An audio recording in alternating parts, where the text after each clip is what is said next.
આજે આપણે એક એવી અમારી જે દિવ્યાંગની એક પ્રવૃત્તિ ચાલુ છે, એમાં એક જે 100% બ્લાઇન્ડ વ્યક્તિ છે અને પોતે ખૂબ જ સારા શિક્ષક પણ છે અને આપણે એમનું આખું પોસ્ચર જોઈએ અને એમના ગળામાં એમણે મુકેશનું પેન્ડલ પહેરેલું છે અને મુકેશે એની જિંદગીમાં ગાયેલા તમામ ગીતો એને કંઠસ્થ છે. એઝ વેલ એઝ એ બહુ પ્રમાણિક માણસ છે અને 100% બ્લાઇન્ડ છે. તો આજે અમારી ન્યૂઝ ચેનલ આજે તમારી પાસે પહોંચી છે. જી, આપનું પૂરું નામ જણાવશો? હા, બધાને જય મુકેશજી. મારું નામ મુનશી મોહમ્મદ ફૈયાઝ મોહમ્મદ ફારૂક. ફરીથી? મુનશી મોહમ્મદ ફૈયાઝ મોહમ્મદ ફારૂક. અને આપ કેટલા સમયથી આમાં જોડાયેલા છો મુકેશની સાધનામાં? હું મુકેશજીના ગીતો 1990 એટલે 35 વર્ષથી જોડાયેલો છું. તો આપણે એમને મળી ચૂક્યા છીએ. હવે અમારી સાથે વાત કરી રહ્યા છે કે મુકેશની સાધનાની અંદર એ વર્ષોથી લાગેલા છે અને પોતે પ્રાઇમરી શિક્ષક છે અને પોતે ગૃહસ્થી છે અને એમનો પરિવાર પણ છે અને પોતે બહુ સરળ અને સંત વ્યક્તિ છે. મને એમનું જે જીવનચરિત્ર છે એ બહુ દિવ્ય જણાય છે. તો અત્યારે આપણે મુકેશની સાધનાના જે આર્ટિસ્ટ છે એમને પૂછીએ કે મુકેશની પૂરી જીવન દરમિયાન જેટલા ગીતો ગાયો એ બાબતે તમને કેટલા ગીત કંઠસ્થ છે?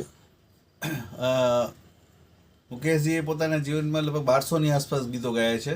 બરાબર. અને હું એમ કહી શકું કે અલ્લાહની મહેરબાની, મા બાપની દુઆ અને મુકેશજીની કૃપાથી મને તમામ ગીતો કંઠસ્થ છે.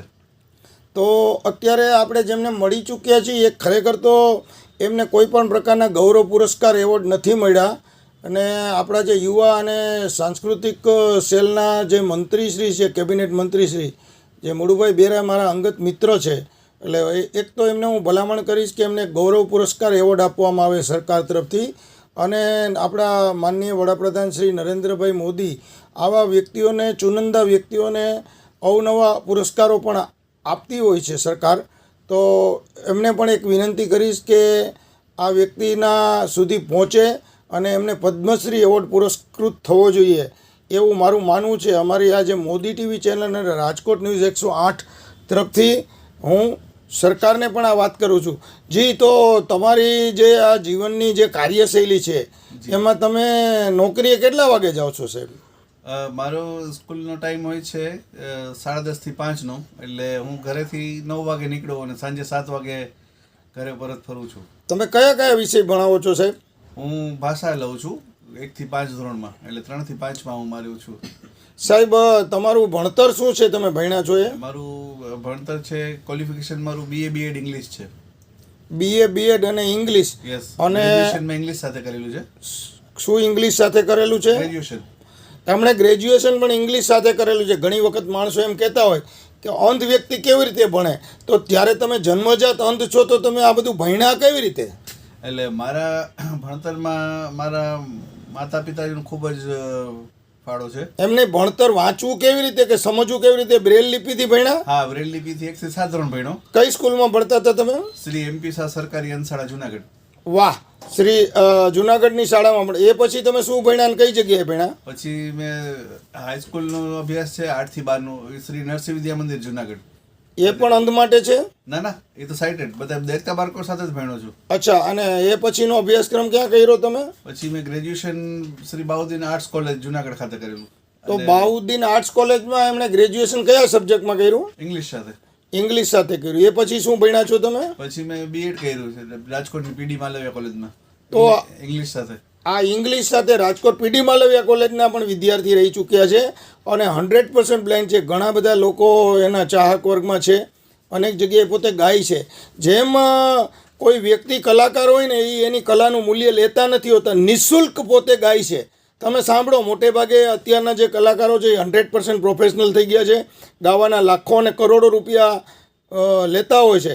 પણ આ એક એવી વ્યક્તિ છે, સામાન્ય શિક્ષક છે અને ચાણક્યએ કીધું છે કે જગતમાં જો વિશ્વગુરુ બનવું હોય ને તો સારા શિક્ષકના શરણે જવું પડે. પછી દેશનો વડાપ્રધાન હોય કે દેશનો મુખ્યમંત્રી હોય એણે આવા શિક્ષકોને આદર આપવો જોઈએ. પણ આ વ્યક્તિને 7 વર્ષ સુધી અપડાઉન કરવું પડ્યું છે એની જિંદગીમાં. 7 વર્ષ LWP કરવી પડી છે. ખૂબ દયાજનક વાત છે. જાતિ એની મુસ્લિમ છે કે હિન્દુ છે હું માનતો નથી, પણ જ્યારે કોઈ દિવ્યાંગ હોય, કોઈ ડિસેબલ હોય, અને હું તો હર હંમેશ ડિસેબલની સેવા માટે જોડાયેલો છું. હું સરકારને એની જાહેરમાં ટીકા કયો તો ટીકા, સરકાર પાસે એના કામ માટે કામ કયો તો કામ, એની પ્રશંસા કયો તો પ્રશંસા. પણ આ માનવનું જે કૃત્ય છે એ આ વ્યક્તિને ખૂબ હેરાનગતિ પણ થઈ છે. અને જ્યારે આપણા દેશના વડાપ્રધાન હોય અને એમણે આ વ્યક્તિને જ્યારે દિવ્યાંગ શબ્દ આપ્યો છે, આંખ નથી એને અંધ નથી કીધા, એને દિવ્યાંગ કીધા છે. અને આપણા જો નરેન્દ્રભાઈ મોદી વડાપ્રધાન એવું કહેતા હોય તો આપણા શિક્ષણ જગતના અત્યારના મંત્રી પાનસોરા સાહેબ હોય કે કોઈ પણ વ્યક્તિ હોય એમણે આને ન્યાય આપવો જોઈએ. એના DEO કોઈ પણ હોય, એની સ્કૂલ કોઈ પણ હોય, એની શાળા કોઈ પણ હોય, એ કર્તવ્યનિષ્ઠ અને પ્રમાણિક વ્યક્તિત્વ હોય તો એને હંમેશા એનો ન્યાય મળવો જોઈએ. અને આ ન્યાય માટેની પણ અમારી ચેનલ અને હું સરકાર દ્વારા ઝુંબેશ ચલાવવાનો છું.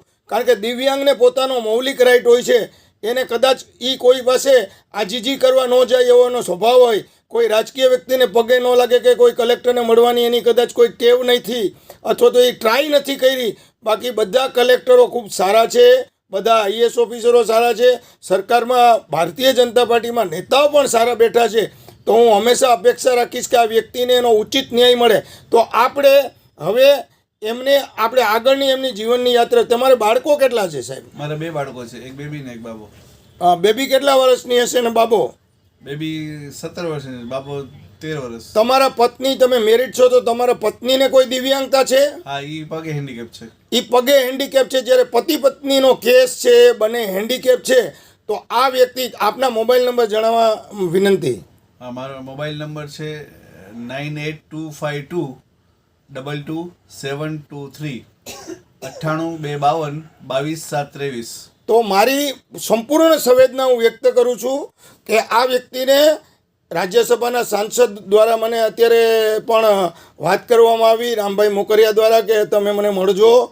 રૂપાલા સાહેબ સાથે પણ મેં વાત કરી છે કે તમે મને મળજો, આ વ્યક્તિને આપણે ન્યાય.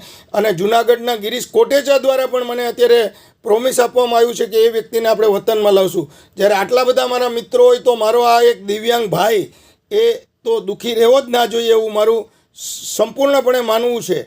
તો આ વ્યક્તિ માટે ફરીથી હું જે લોકો વિડીયો જોવે છે એને આ વિડીયો વધુ શેર કરવા. પણ આપણે એ પહેલાં એની સંવેદનાસભરના 2 વિડીયો પણ હું તમને હમણાં બતાવવા જઈ રહ્યો છું. અને ધન્યવાદ, તમે અમારી ચેનલને મુલાકાત આપી એ બદલ હું તમારો આભાર વ્યક્ત કરું છું. Thank you. જય મુકેશજી. જય મુકેશજી જ બોલે છે. કોઈ બોલે જય શ્રી રામ, પણ એ જય મુકેશજી બોલે છે.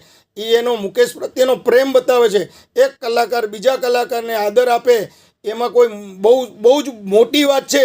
કારણ કે મુકેશને ભગવાન માને છે. આ વ્યક્તિ રાત્રે મેડિટેશન કરે છે, અધ્યાત્મનું ઊંચું જ્ઞાન ધરાવે છે. એમની પાસે કુરાનથી માંડીને એના ધર્મનું પણ બહુ વિસ્તૃત જ્ઞાન છે. આ વ્યક્તિ કોઈને હેરાન કરે એવી પણ નથી. આ વ્યક્તિ સરળ, સ્નેહાળ, પ્રેમી અને એકદમ નિર્મળ ચરિત્રની વ્યક્તિ છે. એકદમ એમનામાં આધ્યાત્મિક લક્ષણો છે. એ કોઈનું અપમાન કરે એવું નથી. તો આ વિડીયોને આપણે વધુ લોકો સુધી શેર કરીએ.